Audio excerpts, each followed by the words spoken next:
cardiologue et médecin du sport et j'ai exercé pendant 35 ans en activité libérale et hospitalière. Je me suis occupé aussi de l'enseignement de la médecine du sport jusqu'au moment où je me suis intéressé au syndrome d'Ehlers-Danlos.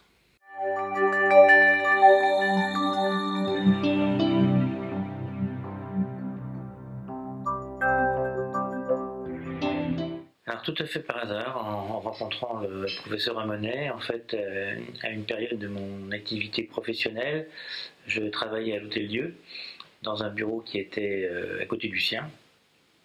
Et puis un jour, il a eu besoin d'un cardiologue pour un problème que présentait un patient, un de ses patients. Donc je suis venu le voir et puis on a commencé à discuter. J'ai commencé à découvrir cette maladie et à m'y intéresser. Et puis depuis, ça continue.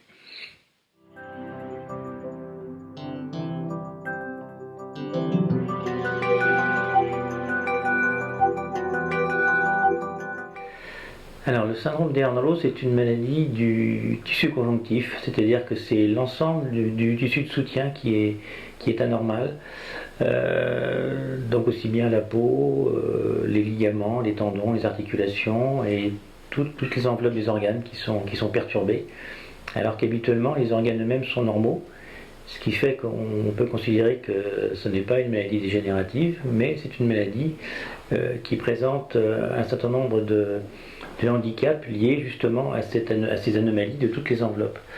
En fait, tout le système de commande des organes sont dans les enveloppes des organes, et comme ces enveloppes sont perturbées, eh bien toutes les régulations des organes sont perturbées et ces patients ont beaucoup de symptômes touchant à peu près tous les organes.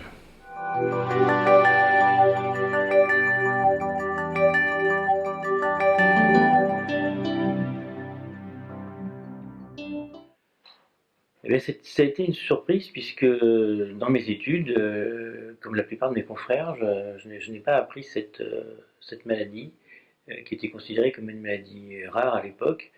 Et j'ai découvert au travers de la cardiologie, puisque ces patients présentent ce que l'on appelle une dysautonomie, c'est-à-dire en fait une grande irrégularité de leur fréquence cardiaque et de leur tension artérielle.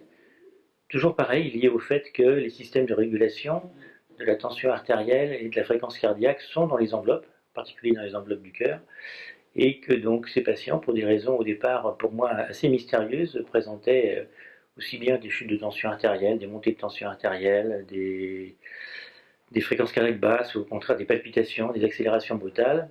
Et il a fallu donc que je m'adapte à cette situation qui était nouvelle pour moi, cardiologue, qui avait l'habitude plutôt de soigner des maladies classiques. Et donc, avec le professeur Ramonet, on a essayé de mettre au point une tactique pour trouver un moyen de les soulager. D'où la mise en place, entre autres, des bêta-bloquants, et puis ensuite également toute la mise en place de la recherche sur le problème des atteintes artérielles. Ces patients ont, au niveau des artères, beaucoup de tissu conjonctif et parfois, à cause de cette maladie, des dilatations qu'on appelle les anévrismes, qui d'ailleurs sont le danger essentiel de cette maladie. Au travers des anévrismes, on peut avoir des dilatations et des ruptures d'artères faisant des hémorragies brutales. Et le rôle du cardiologue que je suis, en dehors de faire les diagnostics de syndrome d'Ehlers-Danlos, c'est surtout de faire le bilan cardiaque et artériel pour vérifier que ces patients ne soient pas en risque de faire justement un accident à ce niveau-là.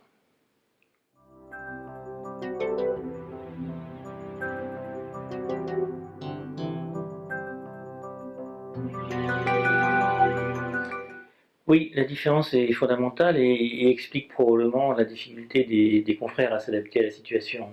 En médecine, on nous apprend essentiellement à soigner des maladies d'organes. Un cardiologue, ça soigne un cœur malade, ça soigne une tension artérielle qui n'est pas normale, ça soigne des artères qui se bouchent.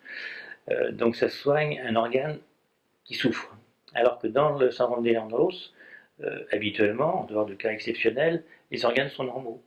C'est donc les enveloppes et surtout la régulation de l'organe qui est perturbée. Donc c'est effectivement tout à fait différent. Il faut faire prendre conscience aussi aux patients et aux confrères que c'est au travers de l'amélioration de la régulation de ces organes qu'on va améliorer leurs symptômes et leur permettre d'avoir une vie sociale normale.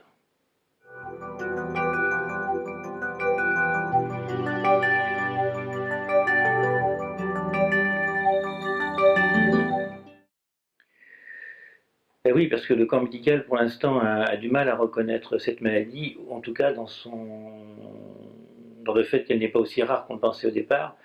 Il est vraisemblable que les formes assez graves de la maladie restent relativement rares, mais malheureusement, dans des familles, on a souvent plusieurs personnes qui sont atteintes dans la même famille, avec une expression de la maladie qui va différer beaucoup d'une personne à l'autre, et on peut avoir très bien des personnes qui ont une expression relativement faible et pour lesquelles donc, le diagnostic risque de ne pas être fait, alors qu'en fait elles vont transmettre de façon héréditaire cette maladie. Et donc il est assez compliqué de faire comprendre à la fois aux patients et aux médecins l'importance de cette prise en charge, d'autant qu'on parlait tout à l'heure des atteintes artérielles, on peut malheureusement avoir des atteintes artérielles chez des patients qui ont des formes relativement modérées en termes d'expression et pour lesquelles donc, il est important quand même de faire un bilan et donc un diagnostic et une prise en charge.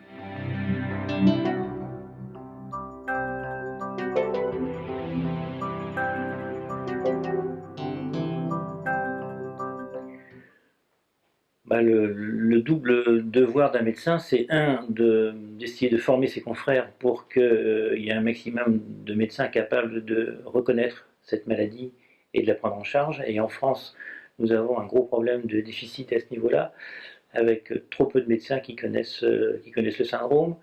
Il existe des structures de référence ou de compétences officielles, publiques, à Paris et en province, qui sont malheureusement